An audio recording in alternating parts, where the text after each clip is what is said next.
नमस्कार मित्रांनो, आपण सगळेच उन्हाळ्यात रसाळ आंब्यांचा मनसोक्त आनंद घेतो.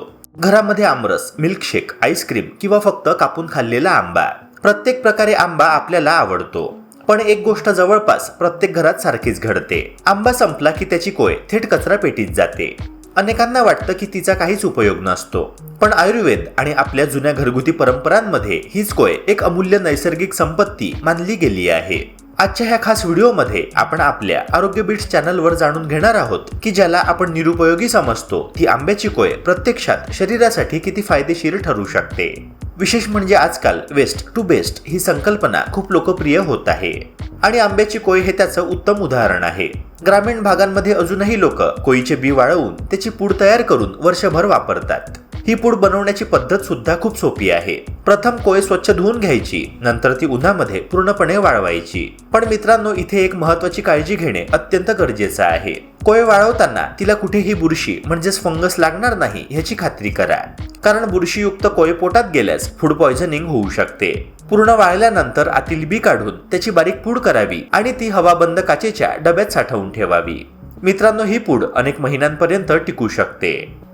विशेषतः पोटाच्या किरकोळ समस्या असणाऱ्यांसाठी आंब्याच्या कोईची पूड खूप उपयोगी मानली जाते. बदललेली जीवनशैली, तिखट तेलकट अन्न आणि अनियमित खाण्यामुळे अनेकांना गॅस, अपचन किंवा वारंवार जुलाब होण्यासारख्या समस्या सतावत असतात. अशा वेळी पारंपरिक घरगुती उपायांमध्ये आंब्याच्या कोईचा उल्लेख वारंवार केला जातो. वैज्ञानिक दृष्टिकोनातून पाहिलं तर कोईमध्ये नैसर्गिक टॅनिन्स आणि अँटीऑक्सिडंट घटक असतात, ज्यांच्यामध्ये संकोचक म्हणजेच ॲस्ट्रीजंट गुणधर्म असतात. हे घटक आतड्यांमधील अतिरिक्त ओलावा नियंत्रित करण्यासाठी मदत करतात, ज्यामुळे पोट सैल होणे किंवा जुलाब होणे कमी होऊ शकते. ग्रामीण भागात पूर्वी लहान मुलांच्या पोटातील किरकोळ जंतांच्या समस्येसाठीही कोईची पूड कोमट पाण्यातून दिली जात असे, तर मोठे लोक ही पूड मधासोबत किंवा ताकासोबत घेतात. उन्हाळ्यात बाहेरचे अन्न खाल्ल्यानंतर होणारी पोटाची अस्वस्थता कमी करण्यासाठी हा उपाय चांगला ठरतो. पण मित्रांनो, एक गोष्ट लक्षात ठेवा की ही पूड रोज खाण्यासाठी नाही, तर गरजेनुसारच वापरावी, कारण ह्याचा अतिवापर केल्यास तीव्र बद्धकोष्ठता म्हणजेच कॉन्स्टिपेशन होऊ शकते. हा उपाय पूर्णपणे नैसर्गिक असल्यामुळे त्यामध्ये कृत्रिम रसायनांचा वापर नसतो, ज्यामुळे शरीरावर अतिरिक्त दुष्परिणाम होण्याची शक्यता तुलनेने कमी असते.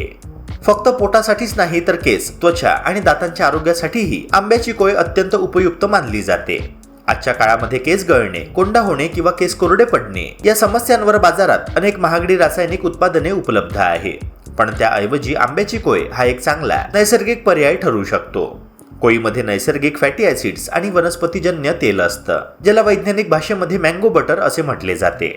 हे घटक टाळूला उत्तम मॉइश्चरायझर पुरवतात. काही लोक कोईची पूड लिंबाच्या रसामध्ये मिसळून टाळूवर लावतात, ज्यामुळे कोंडा आणि खाज कमी होण्यास मदत मिळते. तर काही जण ही पूड आवळा किंवा शिकेकाई पावडरमध्ये मिसळून नैसर्गिक हेअर मास्क तयार करतात. याशिवाय दात आणि त्वचेच्या आरोग्यासाठीही याचा पारंपरिक वापर केला जातो. आंब्याच्या बियांमध्ये अँटीबॅक्टेरियल गुणधर्म असल्याने कोईची बारीक पूड हलक्या हाताने दातांवर घासल्यास दात स्वच्छ होण्यास आणि तोंडाची दुर्गंधी कमी होण्यास मदत होते. परंतु ती जास्त जोरात घासू नये, नाहीतर दातांचे नैसर्गिक संरक्षण कवच म्हणजेच इनॅमल खराब होऊ शकते.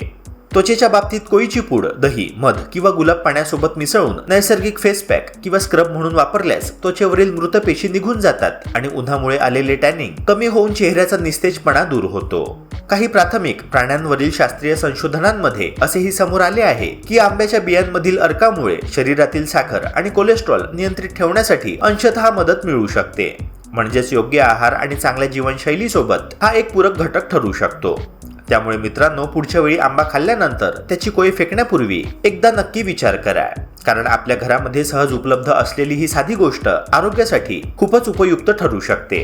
पण मित्रांनो, एक गोष्ट नेहमी लक्षात ठेवा, आरोग्य बीट्सवर आम्ही तुम्हाला जी माहिती देतो ती पारंपरिक गृह उपचार आणि प्राथमिक संशोधनांवर आधारित आहे.